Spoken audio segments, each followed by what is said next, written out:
Hello, good morning. Welcome to our English class. So, in last class we discussed compound propositions. So, propositions are very which makes always confusion.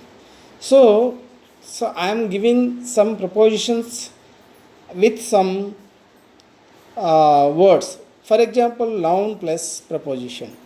Noun plus preposition. See, wherever you go, you have to use the particular preposition in the particular noun. For example, I am giving list of words, few list of words. See this: check for, demand for, reason for,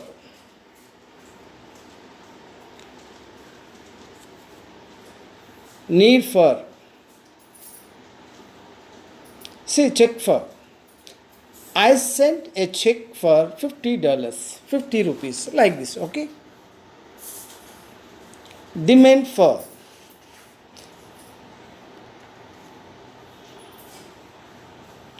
So the product is stopped because there was no demand for the good, the product. Need for. See, there is no need for it. Reason for.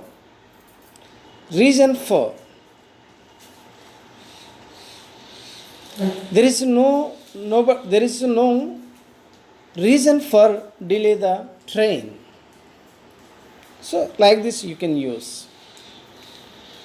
And then second one, advantage of, disadvantage of, cause of, photograph of, picture of, map of, plan of, drawing of. So these are the some words.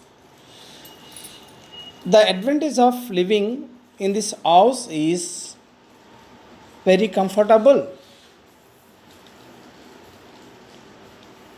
This is the photograph of my mother. So you can use like this, okay? And then increase in, decrease in, rise in, fall in. There is a sharp rise in price. There is a sharp fall in price. Okay. You can, so the river increases in inflow. Like that.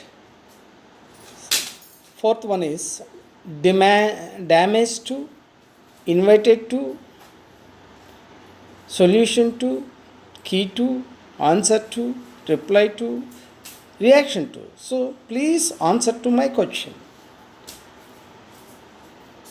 Don't damage to the product. You invite to your friends. Like this you can use all these noun words plus two. Another fifth one is relationship with. So you have to use always relation with, connection with, contact with,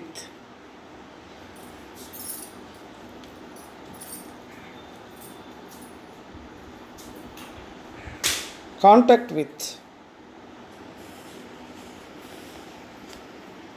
And then also relation between, connection between, contact between. What is the difference between? So what is this? Somewhere relation with, or sometimes a relation between. So how we can define? See this. Do you have a good relation with your parents? Okay. There is a relation between manager and the worker. So this is the difference between relation with. So here is some relation with your parents. So some relation between two. Here is two. Okay. There is with, you can use in the circumstances, these propositions. So this propositions always makes you confusion. So if you practice a lot, you can easily answer, you can easily write the propositions, you can easily use the prepositions. Thank you for